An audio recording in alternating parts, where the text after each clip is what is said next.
All right.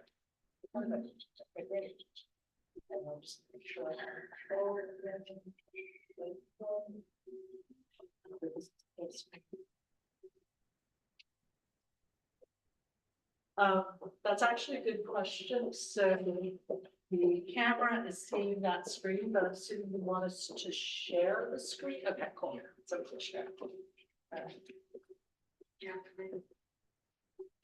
Hang on. So you just have to go back and click after you share that. I should be able to control it. Go back.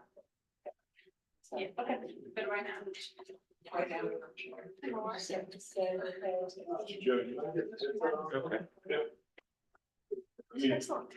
All right, it's streaming. Okay, so I can cancel one on Zoom. Okay. Just don't close your laptop when you shut.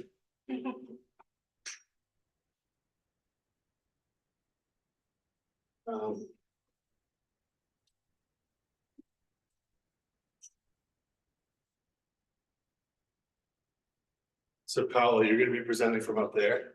She's going to be presenting. I will just. Oh, she's gonna advance the slides. Okay. So we lost our microphone.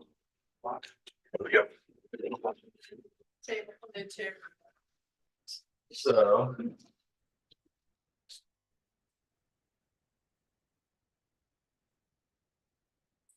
Run this behind the chairs. So you will have a little bit of challenge. So I can't go get cars to everybody? Not quite. Literally, just being there on it, and it was zoning. And then we did it outside. Yeah, that should be fine. I'm gonna want to be right around here. So you're not gonna want to too far. Yeah, I mean, I might go to the other side of the, you know, what we could do is we can move that chair over to here, Okay. and then that would be perfect. I brought this chair out. Thank you.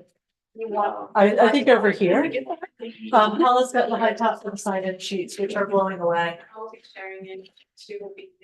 Paula, our comment sheets are blowing away. Do you want one of these? I think it works. This is fine. Because Paula's got the screen, I'm just I'm gonna gonna let people in from the waiting room because Yep. people are in here. sounds reasonable. I don't, I don't get good questions. yeah, Affordable housing, yeah. does if we start with condo, buy a condo for affordable housing, Yes. does it have a shelf life of like 5 years? So there's a deed restriction on it, so it has to always be resold. So actually, Danielle is an expert in that. Wait, is that Danielle? She can really, but deed restricted for the right kind of thing. So you can never make a windfall, but you can make some sort of profit. And I don't, this is Danielle, and she's actually. You know, it's just a big chair, it's a lot of. I refer these questions to her. Like getting yelled at by lawyers. You as well. I have to say it. If it's a rental. And just, you can go read my little bit. Actually, percentage of the street. It's still information. So that considered, yeah, because you're not. You stay there a minute, and the next available apartment in that building. Has to be something to say affordable. If they go to. Yeah.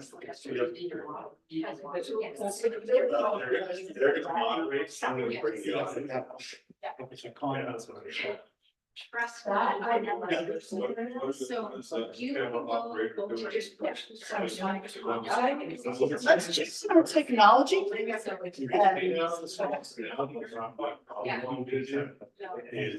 me, I let people in the waiting room. But if we use. Oh, I sent Christian outside. Let's meet.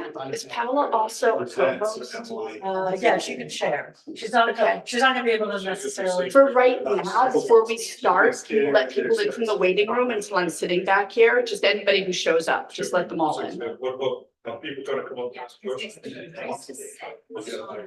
Every meeting we come to. So it'd be affordable for everybody. Yeah, it's, okay. Podium, that's right. Yeah. So. So if you want to try, ask a question. Follow the microphone. Okay. It's gonna be tough, maybe get back to that. Oh, yeah. It's a little bit difficult with your clicker. It's working. All right. Well, let's just do a quick map. There are 14 on the Zoom. Yeah. But so 1, 2, 3, 4, 5, 6 are not, there are 6 on the Zoom who are not city staff or technology. All right. And we have 2, 3, 4, 5, 6, 7 here. Yeah. So I mean, I don't. Christian, me, Beck, you, building commissioner, Laurel's my office, Teresa's my office. And where are we with time? We're about 6:05. Yeah, and I just sent a this is message saying we'll be usually- starting in a few minutes. Yeah, this is usually is what it's already about, just because I want to do respectful of people who are physically in the room and also. Yeah, there's still people, literally 2 people just left in the door. Oh, they can have a different way. Yeah, which is why I had tried to have Christian in there, because we really want to get people in here. That's kind of just why I wanted to pass through how I click the email button.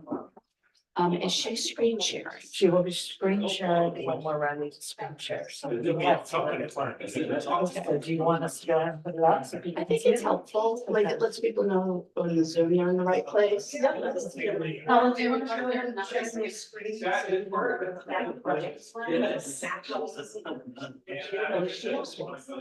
Huh, you must be picking me up from a mic in the room. Yeah.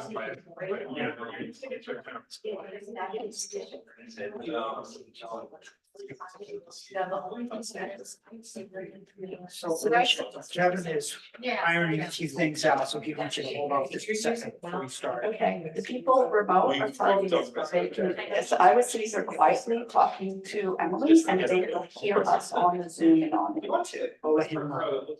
So is this the mic? That's Mike for the. They could hear us on the Zoom and the YouTube discussing whatever is ready to start. Okay, well, at least they know that we're discussing that one thing while they're doing it. Yeah, Once, we start the presentation, Colin cannot use the mouse on her end because I used to. no, then I'll be letting people in. I just, while we're standing here and nobody's looking, once we come in, Christian will speak on his computer. Okay, great. And that mic is also live, just so you know, this one. That must be the one that was picking us up. Picking us up, yeah. Okay, cool. Okay, I don't know. I'm just gonna let you know. In case you can see the slide.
Does this turn off? Are you ready to go?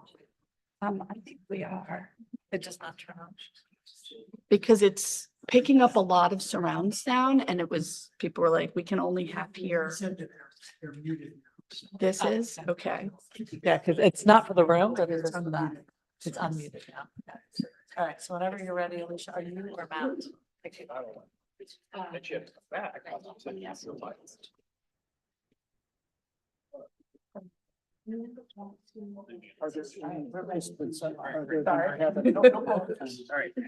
don't. It should be the only live mic. Emily doesn't. You want me to do the introductions? Yeah. All right.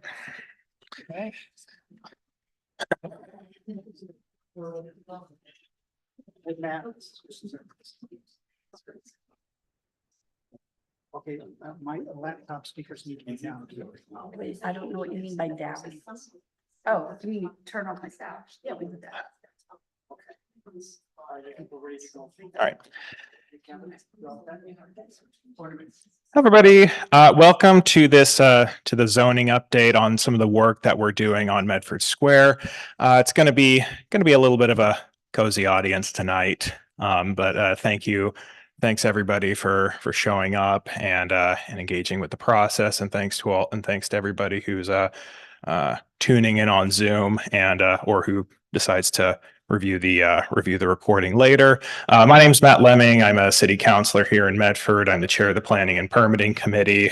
We're joined here as well by Dina Calagara, who is a member of the Medford Community Development Board, which the city council is collaborating on to some volume issues here, who the city council is collaborating with to engage with the community and pass some of these zoning changes, which will lead to a more vibrant and affordable Medford Square. Joined here with by Alicia Hunt, who is the director of the Office of Planning, Development, and Sustainability. So one of our staff experts, as well as Emily Innes with the Innes Land Group, who is the consultant that the city is working with to sort of help us really focus on some of the expert who will provide expertise to the city as we go through this rezoning process. Joined as well by Danielle Evans, a senior planner with the city of Medford. And is there anybody else that I'm neglecting? We want to thank the MCM staff. But yeah, and would also really like to thank the Medford community media staff and volunteers for helping to put this on. I see Kevin Harrington, Mark Davidson, who are taking time away from their evenings to help put this meeting on. And I'd like to thank all of you for coming out here and just listening to our presentation. Some of the just a little bit of information about the process. Going to bore you all for a couple minutes here. So the way that these zoning changes work under Mass General Law is zoning changes come from the city council, come from elected officials, and the procedure for that is, in order to pass zoning changes, we then have to refer those over to the planning board, which is the community development board here in Medford. And so we've been holding joint public hearings between the city council and the community development board in order to hear resident feedback on some of these zoning changes. In order to officially kind of sort of give feedback to the city council and the CDB on these zoning changes, you would need to email us or show up to one of these public hearings. And the next one will be March 25th in City Hall at 6 p.m. In order to let your feedback be known. We do plan on holding some Q&A after this presentation, but it should be noted that unless that's emailed or it's written down on some sort of a card and handed to the boards later, then that does not officially that's not officially entered into the record as public comment. But we the folks here are listening to y'all. We really care about what the public thinks about this and engaging people in the process as best we can. So we are bringing that back to both boards in sort of an informal capacity. But just so you know, if you do want to give feedback to anything you hear, it would be best to email the city council and the CDB later on. So with that, I'm going to hand the microphone off first to Alicia Hunt, who will go over. Yep. To me. Good evening. Thank you for coming. I just wanted to do a little bit of housekeeping for this evening.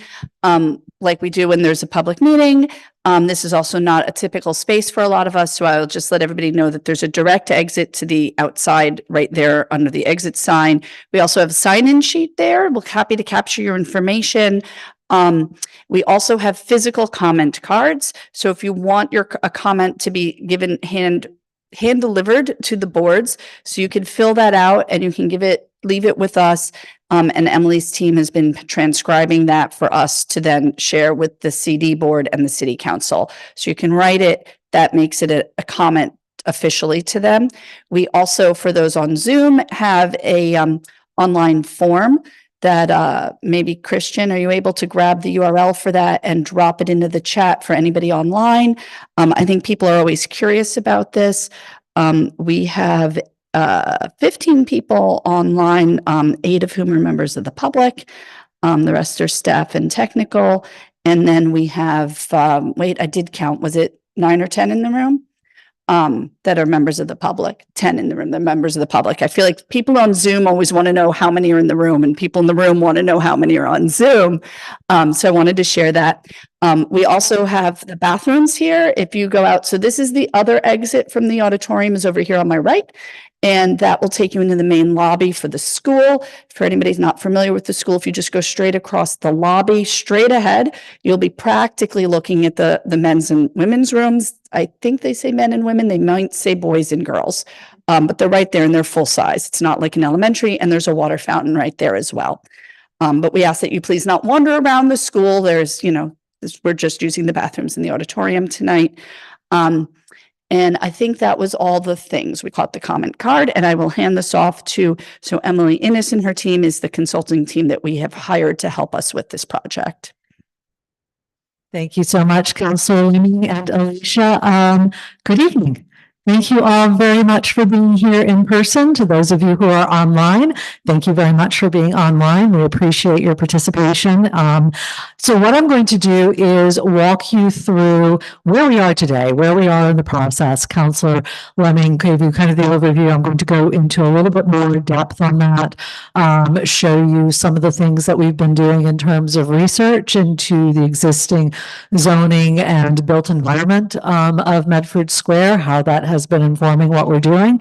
Talk to you a little bit about how the public hearing has been changing what we're putting out for the changes for the city council and the CD board to consider, and how we're taking public comment from tonight, from both here and from Zoom, and incorporating that into the work. So this is still very much a process. We did meet with some people earlier. I'm going to talk about that. Paula, if you can click on the, just click on the PDF again.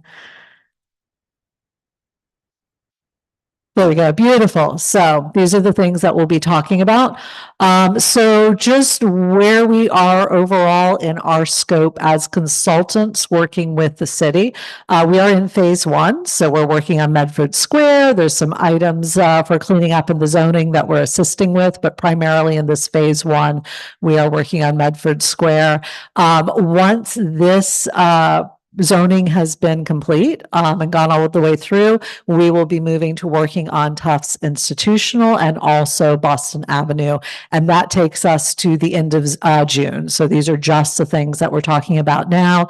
You can see we have 2 community meetings. This is community meeting number 2 for the Medford Square process. We are meeting with the city officials. That's the joint hearings primarily, although we did bring the CD board up to speed on the whole zoning process.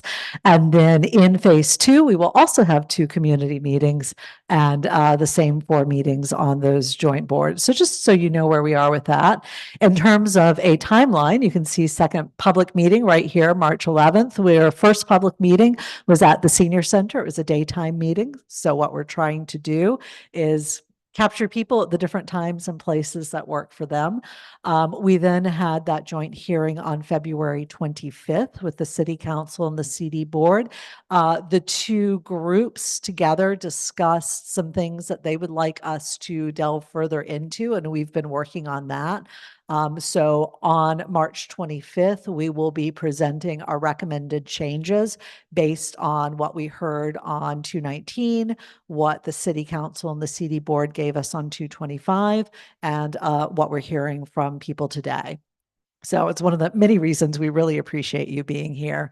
After that, we will get any further instructions from changes or anything, but at that joint hearing on 325, the two groups will be talking about the next stages. So let's talk a little bit about why we're here doing zoning for Medford Square. We've really got some major planning documents that the city has done over the last few years. The top being the Medford Comprehensive Plan in 2023 that laid out a vision for the city, actions and recommendations. And one of those was to work on zoning and had some very specific ideas and vision around Medford Square. Now, the comprehensive plan is only the latest in a series of planning documents that the city has done for Medford Square. So we have delved back through those, including going all the way back to 2005. There were some intervening studies, but we wanted to give you the earliest. The city also did a climate action and adaptation plan in 2022, and that has fed into some of our ideas for development standards. In other words, if you are going to do building in Medford Square, what standards is the city requiring that you meet? So that feeds into part of it. We'll talk about some of the other things that feed into the standards as we go through. So the first thing we start off with is the existing zoning, and there are two major districts. Commercial 1 is the pink zoning district you see on your screen. Apartment 2 is the orange, and then there's a sort of yellowy orange general residential that's just on, I think it's about maybe 2 or 3 parcels in this area. So we've primarily been focusing on commercial 1 and apartment 2 to understand what's allowed. Now, commercial 1, strangely enough, allows commercial uses. You would expect that.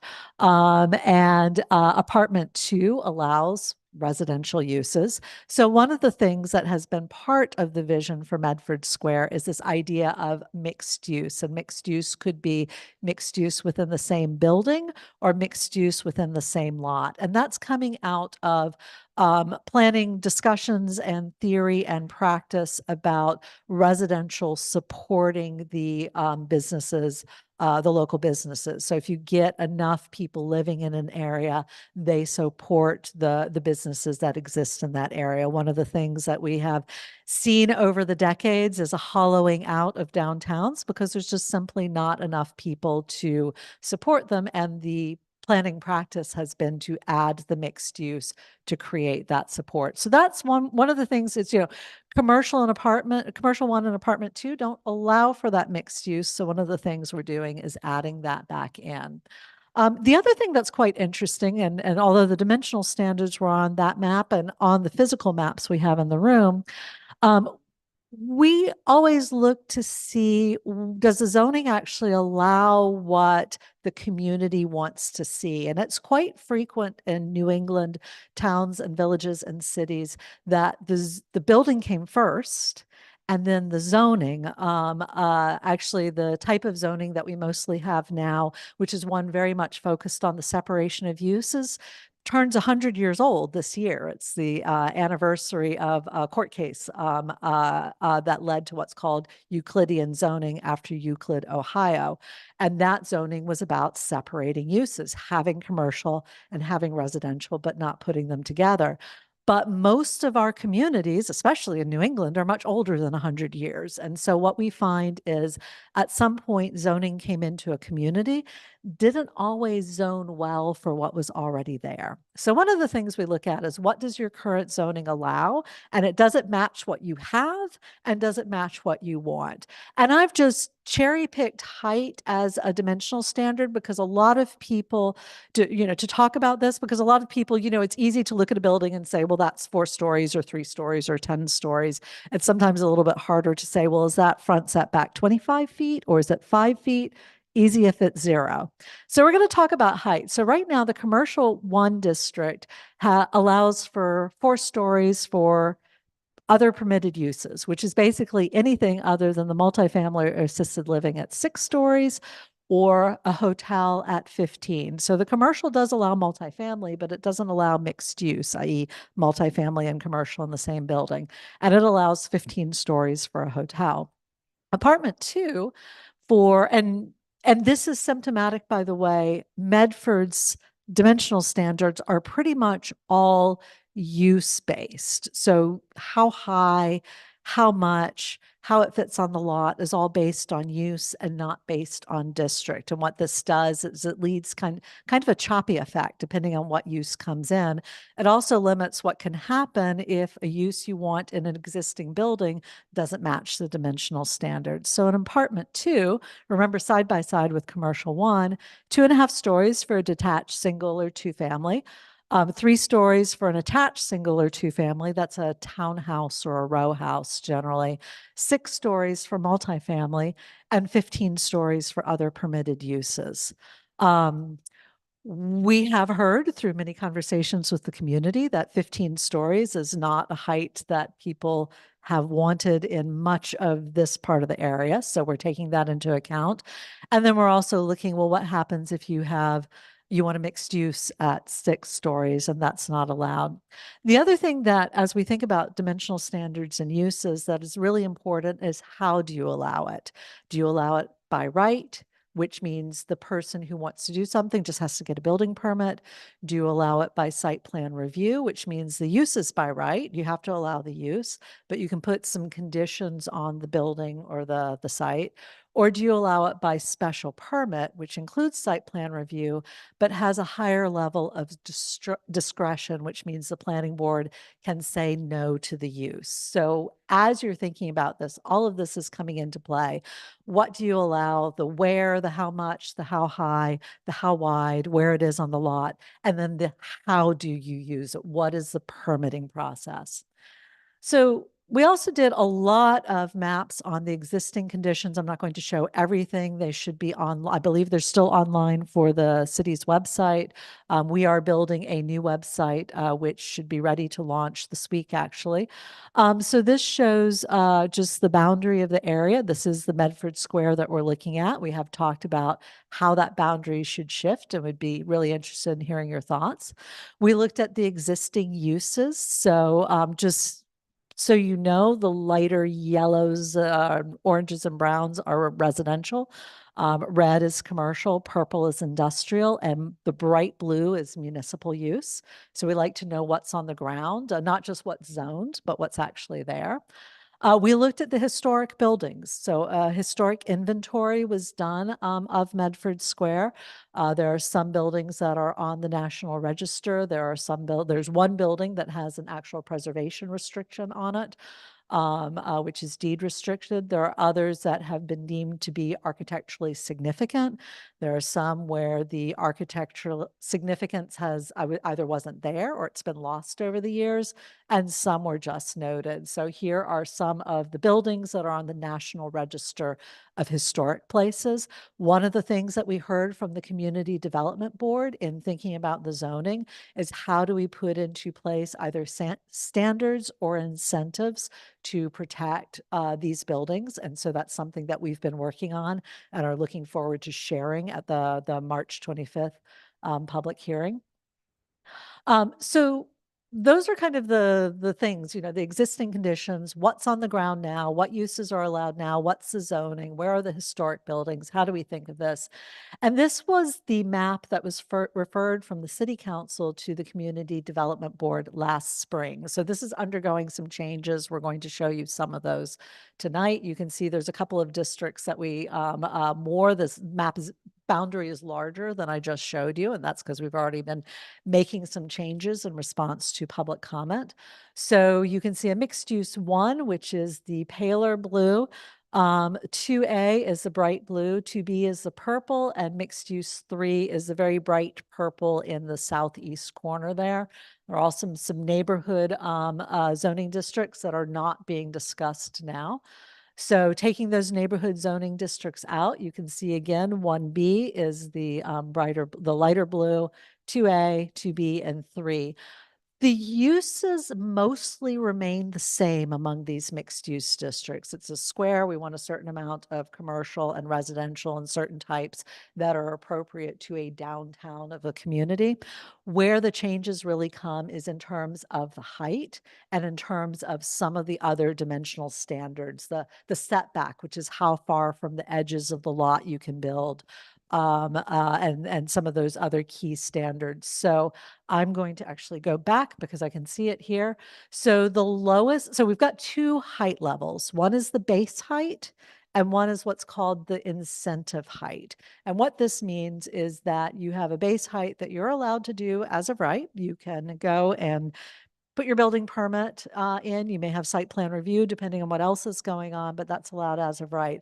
However, if you provide a greater community benefit, and there's a table in the draft zoning that identifies those benefits, if you provide that greater community benefit, you're allowed to go up in height. And how far up you're allowed to go depends on the zone. So for the 1B, and I'm going to talk about some changes that we're proposing in a bit, but for the 1B, it allows 4 stories by right. In many cases, that's where those buildings are.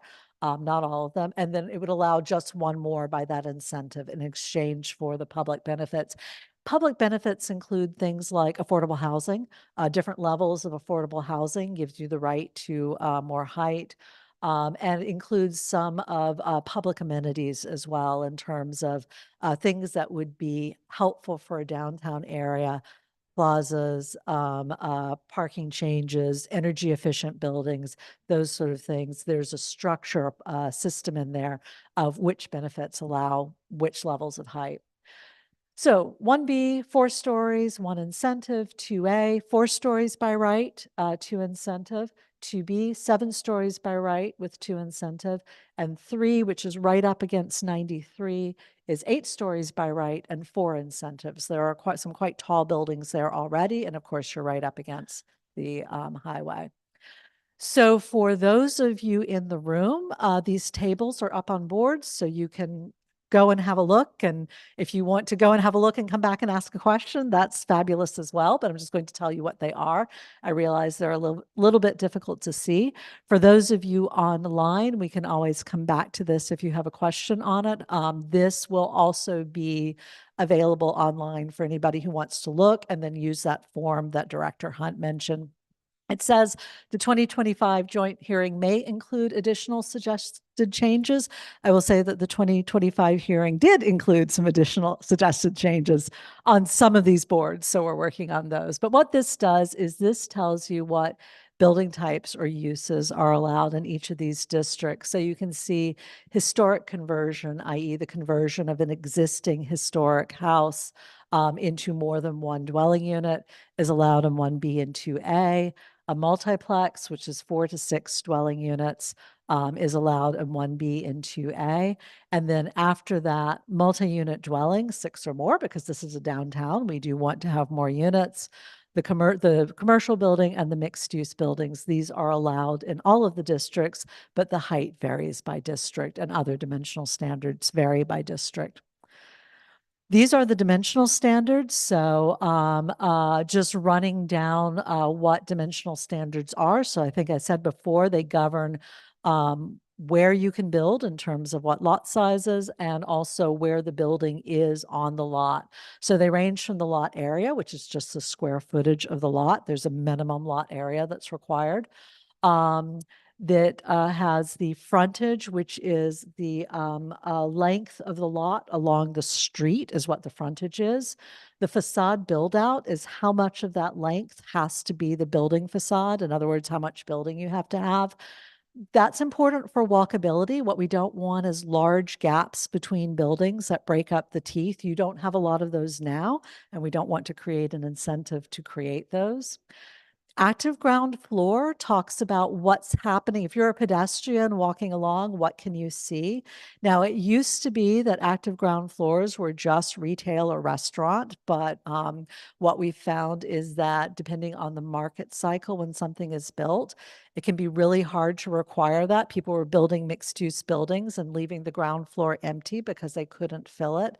So now when we think about active uses, we think about things that are just beyond retail and residential. It could be, for example, a building that also has, if it's has a multifamily, it has the active lobby, it's got the common spaces, the spaces that create some sort of sense of vitality. It might be a public plaza counts as your active space where people can sit.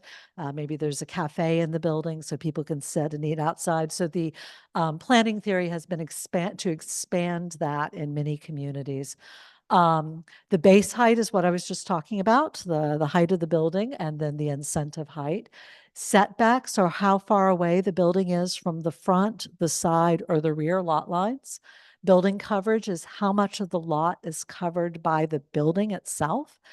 Pervious surface is how much of the lot allows water to filter into the ground underneath. This is really important, especially in downtown areas. We want to make sure that stormwater from a building and a lot are not running off into the public street or not creating flooding problems. So the pervious surfaces help with that.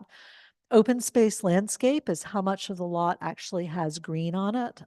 So shrubs, trees, other plantings. Green score is for the higher buildings. So the pervious and the open space landscape applies at some level, but when you get to those taller buildings, the green score is a better measure than open space or pervious surface of how well the building is responding to and interacting with the environment in terms of stormwater efficiency, shade, et cetera. And that is something that the city passed last year, no, end of 2024, end of 2024 for the green score. That applies not just to Medford Square, but to any of the districts. And then the parking requirement is how much parking is allowed on the site. So you can have a look at those. Actually, I'm just going to go back on the parking requirement. We have been receiving public comment either at the meetings or written in at the last meeting that parking is a large concern in Medford Square. That is not a surprise, given the street layouts, given the number of buildings on it. So one of the directions we heard from the February 2025 meeting was this, well, actually got moved. Sorry, I keep referring to it. The 2025 joint hearing, but it was actually moved because of the snow to March 3rd. But one of the things that we heard was we need to get more creative on the parking standards and what's allowed. So that is something else that will come back to the March 2025 meeting. We've been working hard on that historic preservation and incentives for that, and also on parking standards and some flexibility on that. So this again, because height is such an easy one for us to all think about and understand, some of the other analyses that we did was, I mentioned what's existing now. So this is an example of how, as we're developing the zoning, we're going back and saying, okay, what's going to be the impact of the zoning as we make these changes? So we looked at, there's the aerial view, we looked at the existing building height, the allowed height based on the existing zoning, and then the allowed height in the proposed zoning. So we can get a sense of what's there already. This becomes really important when you're trying to incentivize certain things. So for example, for a historic building, if that historic building is 4 stories, we may want to leave its height, put it in a district where the height is 4 stories, because we don't want to incentivize a change to that. Whereas if we have an empty lot, we may want to make the stories higher because we want to incentivize some sort of change. So just the considerations we think about as we go back and forth. So almost done. Next steps. Here we are. We are listening, we hope, to your comments and questions tonight.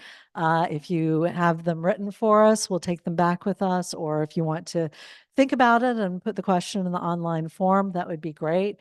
And then March 25th, we are back to the joint hearing. We're going to provide our response to the directions that we received and anything that we heard from today. And then just hear what the joint boards have to say about that, see if we need to provide anything else, or if they're at a point where they say, okay, now we need to have our own discussions. So as I said, really pleased that you're all here tonight. I'm going to stop talking and we're happy to take some questions. Don't know how you guys want to do that, so I'm going to turn it over to you, Counselor Lemming. Yep. Good job, please. Right. Well, thank you. Thank you very much, Emily, for the presentation.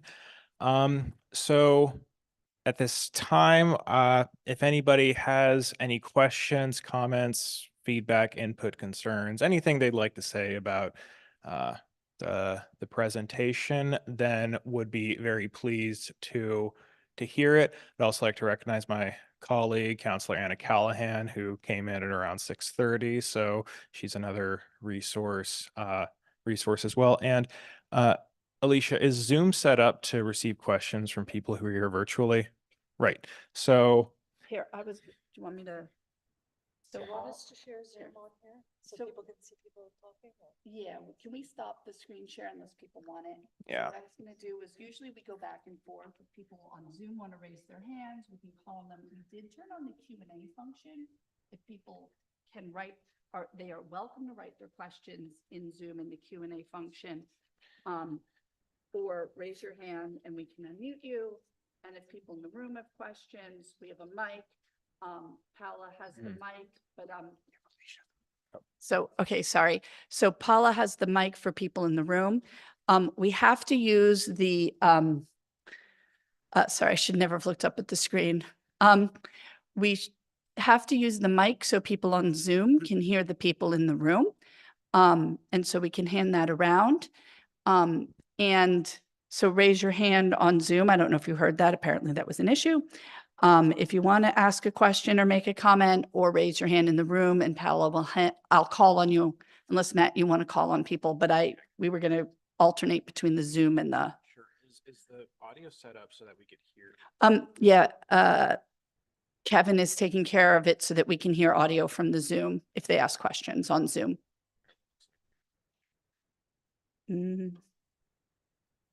Oh, my chat must be hidden. My chat says there's no, oh no, she just hasn't, the screen that they're showing hasn't cleared the chat.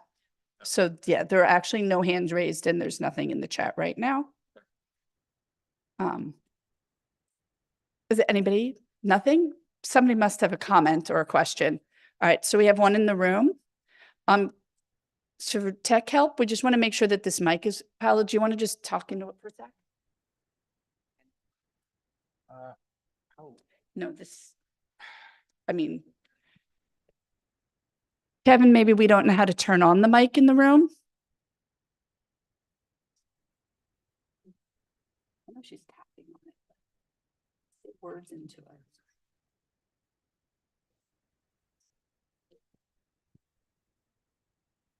it. Sorry, here comes Kevin. Unless, do you want us to use? Another microphone as well. He's got a wired one. We don't.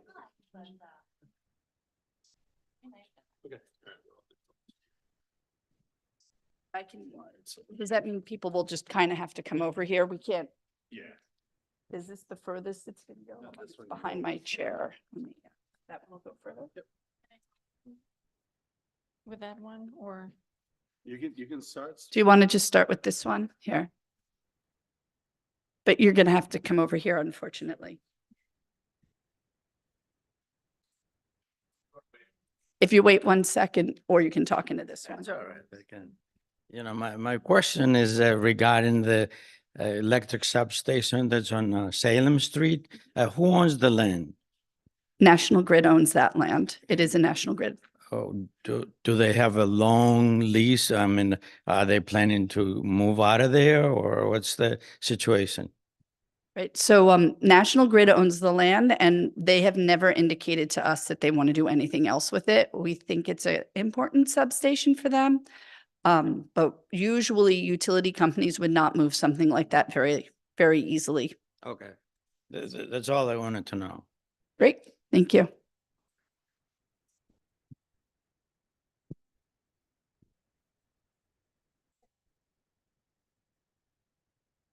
I'll just say there are no hands on the Zoom. There are no hands on the Zoom. My mic just stopped working. Yep. We're using this one instead, total. Okay.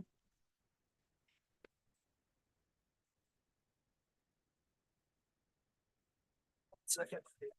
Not see it. Oh.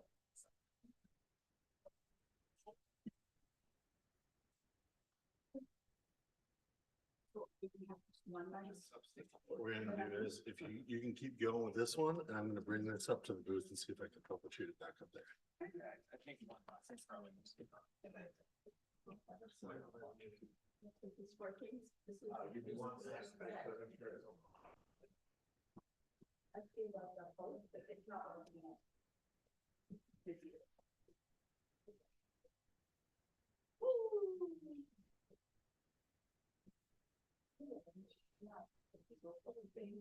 Just ask.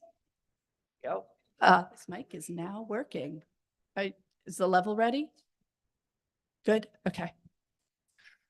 Hi, I want to thank you for the good work you've all been doing, but my question is, in listening to the presentation tonight, you talked about zoning by use and zoning by district.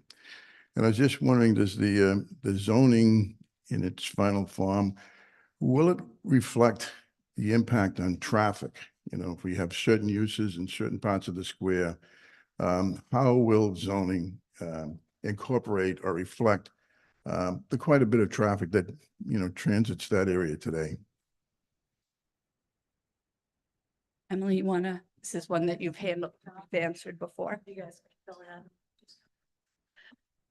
So that's a great question. Traffic frequently comes up as a concern in zoning projects. So you don't generally model traffic while doing zoning, and that's because zoning gives permissions for somebody to do something, but the timeline on that, you know, a building owner might not do anything to their building for 50 years, right? And by that time, any traffic projections wouldn't be valid. So the zoning doesn't deal with it, but where that does come in is in site plan review or special permit process, that the traffic study can be done at that point to understand the impact of any individual development on the square.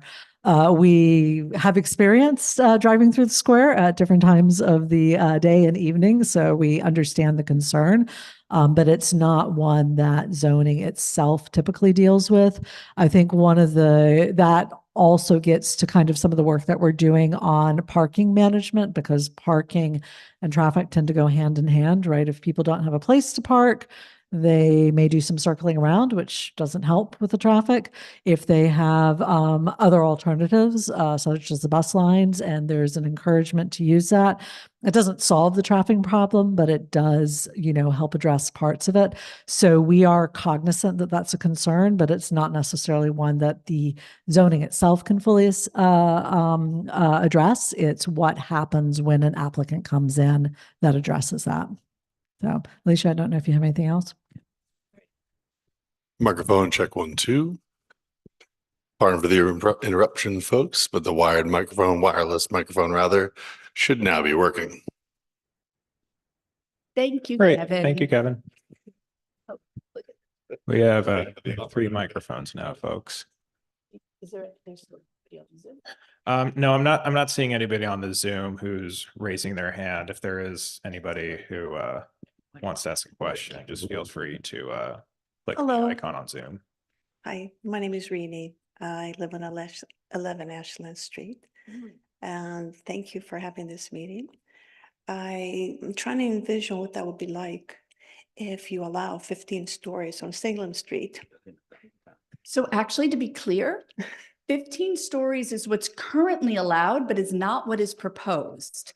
The only place it's proposed is the 2 parcels where those senior buildings are that are already 12 stories, those 2 parcels. Yes, And the parcel right next to the highway where the hotel is. yes. And where Transom is planning to build a parking garage. At this time, it's proposed as a 4-story parking garage. So it's actually only those parcels that would allow 15. Yes. At this moment, the max it is proposed in this is 13 stories. Okay. And at this moment, somebody could propose to build a 15-story hotel in the middle of Medford Square, and that would be allowed. And the quote, all other uses could be 15 stories in all of those areas that are listed as apartment 2 right now. So actually the zoning is lower than what is currently allowed at its max. What it would not allow right today is a 15-story apartment building. That would not be allowed. So does that help a little? Because we're not envisioning that either. We don't think that that should be allowed. One of the key concerns that I have, how to maintain our neighborhood to be really our neighborhood, because we've been there like over 40 years. We love it there. And we want to continue to live there, but I don't know what that would be like if everything around us were towered by all sorts of buildings without green space. There isn't much green space to begin with, and that is a concern that I have. So a lot of the zoning, so what we're anticipating that there would be interest in is a couple of stories. So right now, those empty lots in Medford Square, we put them out for RFP and we asked what people wanted to do on them. And the max that they want to go up to is 7 stories. And that would be on the building next to Medford, next to City Hall. And off the top of my head, the other one closer to the river, they're proposing, and I'm sorry if I can't tell you if it's 4 or 5 stories without looking at my computer, but that's what they're proposing and what they want to do at that location. What we do think would benefit the community a lot would be for all those single-story buildings along Riverside Ave and the river, for them to maybe have 2 floors of apartments on them, because then you'd have more people coming downstairs, using the cafes, using the restaurants, being around in the evening and having a little bit of nightlife in the square without people having to drive in. Right now, all the nightlife in the square practically is people driving in, coming to the theater. And so this would bring some activity in the evenings when there aren't shows at the theater. That's sort of what we're looking at. And I don't know if you had anything you wanted to add to that. There was one word you said that I missed. Oh, it was sort of about the green space. Yeah. So one of the things that there are no requirements in our zoning right now is about pervious, like so land that water can seep into.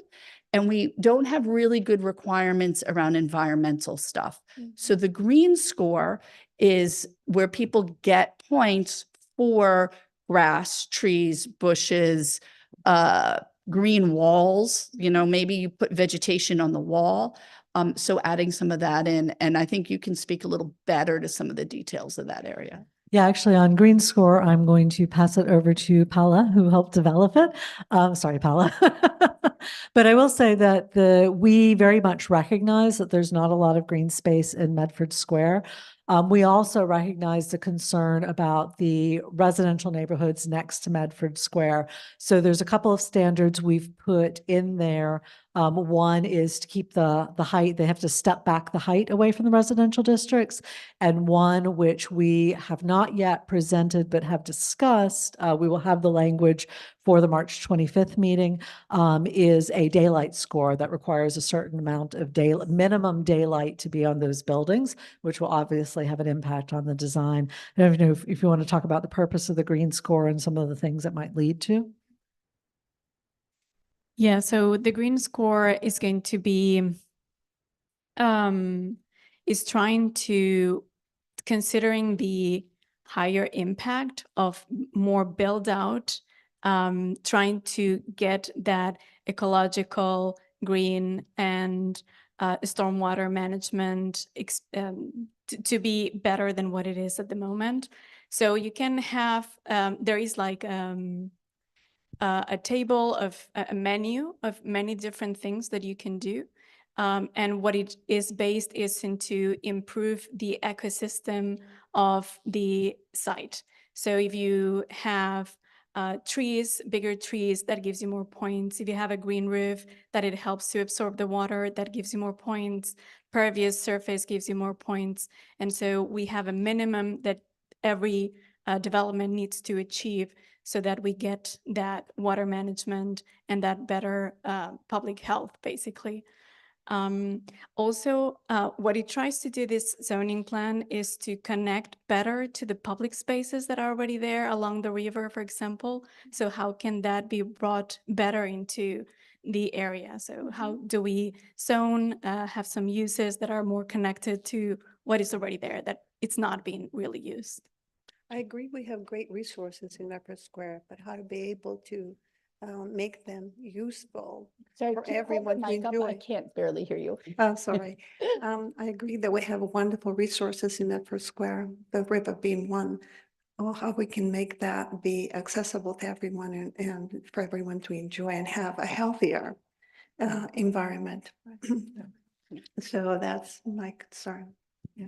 Thank you for listening. You're very welcome. Since we don't have a lot of questions, I'll actually expound on that a little bit more because there's two different things that are going on. One is the zoning. What can people do? What are they allowed to do? What are they not allowed to do?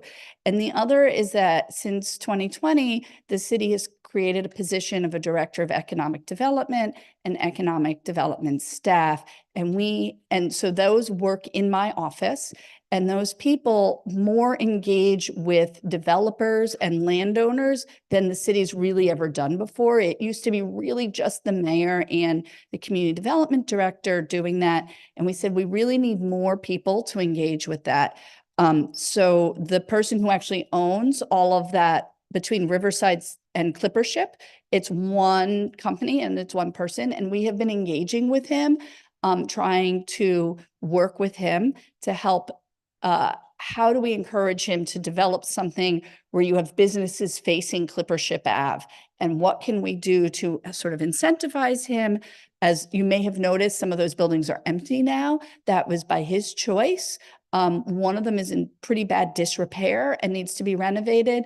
But we are trying to figure out how to encourage him to do stuff that faces Clippership Drive and therefore faces the river, maybe some dining patios or whatever. Could we work with him to relocate that city parking to inside the parcel or some other way so that you wouldn't sit there looking at cars, or at least you might see Clippership Drive, but not all the parked cars, right? And how do we better use that space there? I'll just say it again, we're trying to engage with him, but not every developer and landowner is as responsive as others. So that's why we're very excited about our parcels, and that because we have the control over that, I'm meeting more than weekly with the staff from that development agency, that development company and their principal, to how do we create a pocket park there, get a cafe. I don't know if you've heard, but he has been engaging with a grocery store to come and locate there.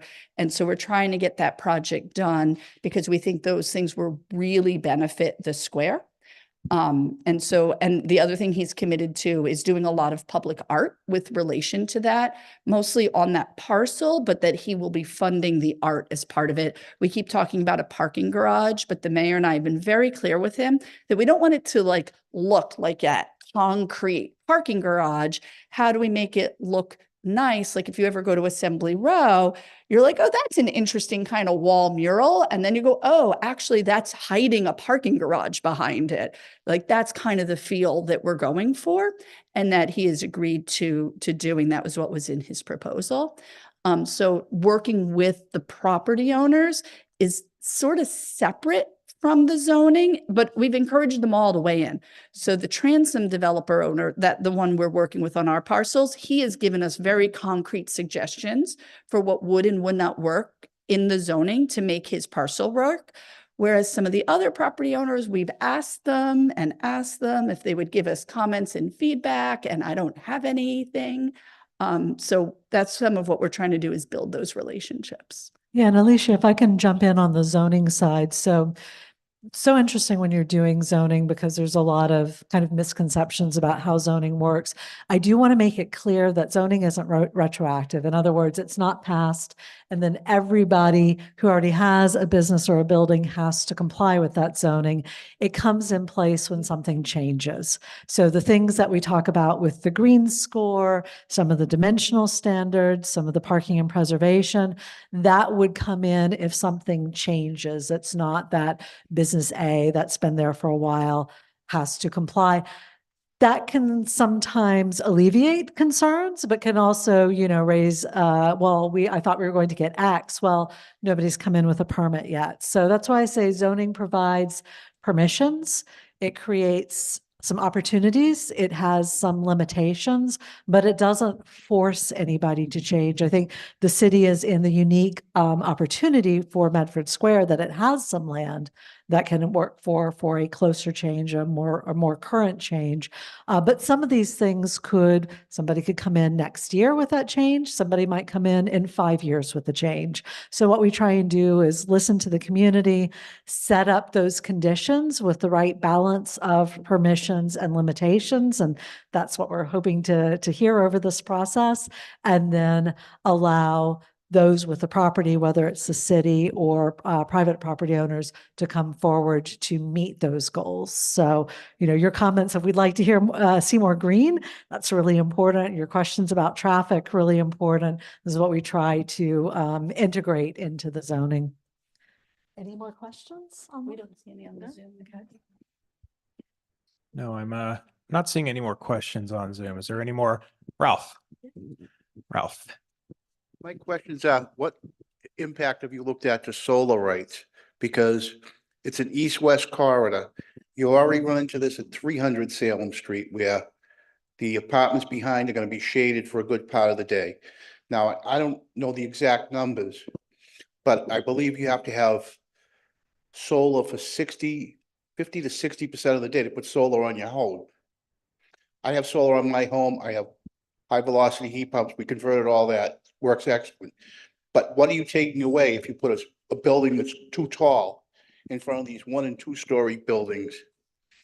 The other issue is the traffic in Medford Square, since that rotary's been done, is horrible. Chevalier Auditorium is utilized, but parking is atrocious. You need to get more parking, and the thing you're trying to do with 300 Salem Street with 8 parking spaces for 14 units, which might be down to 9. You need to keep the 1.5 in Medford Square for the buildings that go in there and have additional parking for the businesses that are there. It's my understanding that the city has if you have a commercial building or commercial unit in your building, you don't have to provide parking. I found that out on the 300 Salem Street issue. There's no parking. It's only for the residents. They're going to have a business in there. So you need to look at that aspect of it as well. If you're going to have these first floors that are going to be a business, a cafe, you got to look at that. You got to look at the people's solar rights who are there on these streets. It's an east-west corridor. So that's my statements. Thank you. Questions? I can take it over. So one of the things we did do in one of the earlier meetings, and should be up on the city's zoning page for in terms of the presentations that are there, because we showed it again to the Community Development Board, is we did do some shadow studies that would show where the shadow would fall relative to the building for the buildings along the corridors within the square. As I mentioned, we have a daylight standard, proposed daylight standard, but that looks at how it's hitting the facade rather than the roof. So, so we're hoping that people, a minimum amount of sunlight coming into the residential buildings. The shadow studies, I don't think showed anything that would hit the roofs. It was all across the street, but we can take another look at that to address that concern. On the traffic side and the traffic, I mean, we have heard you. I really appreciate your comment on parking. We're still working on that now in terms of how to provide that base level plus flexibility. So we'll have something for the 25th of March on that, but your comments are really helpful. I don't know if you have anything that you want to add about, because you'd mentioned the commercial regulations. Yeah. Yeah, I could take can't answer every single detail about that, because again, the consultants are still coming up with recommendations related to parking, which we're going to hear at the March 25th meeting. What I will say is a general point about the scope of what zoning can solve and what it can't solve. And what I will say is a lot of the traffic in Medford Square is due to the traffic being filtered out from 93 and kind of being poured out into Medford Square. And that is not something that zoning will be able to solve in a million years. That's where you need to start getting the state involved. That's where we need to talk about potentially changing traffic patterns in Medford Square. That's just not something that we have the ability to solve with this. With regards to parking, zoning does have some impact on parking, but we can't, for instance, change the zoning and then make another parking garage pop up behind Colleen's. That is the decision that's going to depend on things like state funding. That would depend on the decisions of private developers. We could potentially build incentives into the zoning to encourage more structures with additional parking to be built. But yeah, so when frequently when we hear feedback about these proposals, we do tend to hear about a very wide number of issues and potential issues people might have with Medford Square, whichever other area is being rezoned. And I do just want to make it clear that zoning has an impact on what can potentially be built in the future if developers decide to take it up, which they may not. But it can't address every class of problems. It's a critical step that we need to do, but I do want to make that part clear. Alicia, I don't know if you have anything to add to. Any other questions? Yep. All right. The other thing I want to say is, I understand it's the rotary that's creating the problem, but all of Salem Street, I cross it 3 times a day, 4 times a day. It's horrific every point of the day because the new 93 rotary. I know the city has nothing to say about that. The state did that fiasco. It's an absolute joke. We saw a police car trying to go around and all the traffic trying to get under the bridge. Didn't work. They need to widen that and stop with this. And when you merge into Medford Square, it takes away the right of way from the rotary and gives it to the people coming off 93 from the northbound side. That's something the city should have some say in. The other part of it is if you're putting apartment buildings on top of the businesses, the business needs parking, they need parking. A simple 4-story parking garage, how many cars are they going to hold? Is it going to accommodate the people in that buildings that you're putting there? Or are they going to be resolved to moving into that 4-story parking garage? That should be more for people coming into the square, not for parking for people who live in the square. People who live in the square should have their own parking, not go out into side streets. When they built the condos on Salem Street and Court Street, the parking has gone down to Park Street. Admittedly, it's called Park Street, but we have all the businesses on Salem Street parking down there during the day. So the residents have no parking. That's going to filter into the people who live on Ashland, Oakland, and all over the place if this happens. You need to look at the long-term results and look at what happened in the past. They took away a ton of parking when they built that condo, the Sink building. I travel all over the city, primarily on the northern side or the Glendale section. But I do go up High Street into West Medford. I go all over. And I see the traffic getting horrible. And everybody is parking everywhere. Salem Street and Park Street have been horrible. Getting to the Roberts Junior High, it's backed up all the way to the Fells Way, and Fulton Street is backed up. So, I mean, there's a huge issue going on with parking and getting traffic around, and nobody's addressing it. It's been horrible. Thank you. Thank you, Ralph. So just to note that something that we're aware of is that since the pandemic, people who were using public transportation have been using it a lot less, and more people have gotten their own cars and have gotten used to driving and parking. So it's not just that new things have been built. The Sink condos were built with 2 parking spots per unit. And the problem is that more people are choosing to own their own cars and to drive places rather than to use public transportation, walk, or bicycle.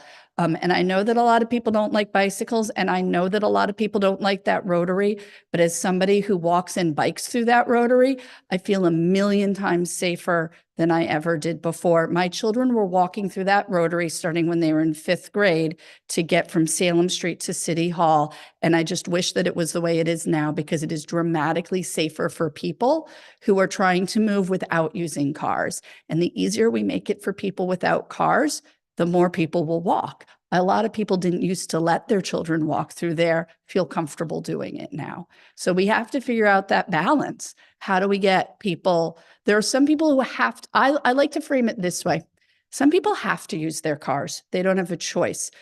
But you want to support buses and people riding buses, because every person on that bus is one fewer person you have to deal with in your car, and one fewer car causing you a traffic jam. So I just kind of put that out there, that we're trying to figure out how to shift that. But it's not zoning.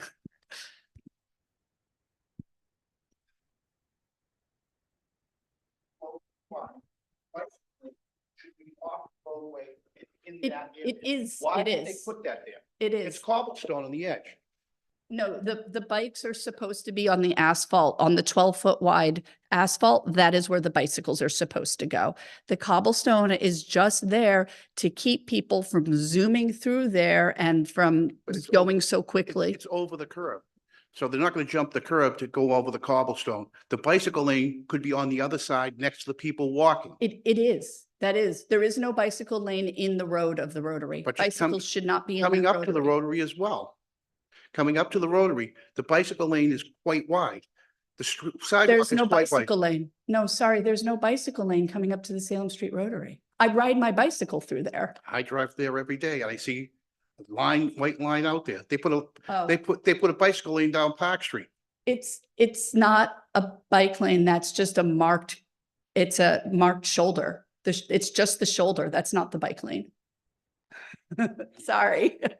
Well, Yeah. so I believe we've had plenty of time for the Q&A, and I'm not seeing any folks on Zoom. So I think it's about time to wrap up. And if we have, for the folks here in person, if you do have any questions, just informally, in case you didn't want your questions and concerns to be live streamed over to YouTube, then feel free to come up and approach us in person and continue to discuss. But with that, I'd like to thank everybody so much for coming out here and attending. Once again, thank you to Medford Community Media for putting this on and handling the AV, and thank you very much to our city staff and consultants for coming out here as well.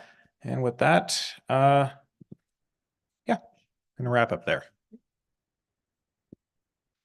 Come to the joint public hearing on the 25th of March at City Hall to hear some of the more concrete recommendations on how this could be changed. And once again, if you have any comments or questions that you'd like the boards to hear, then email, I believe it's ccmembers@medfordma.gov, and what is it, OCD@medfordma.gov for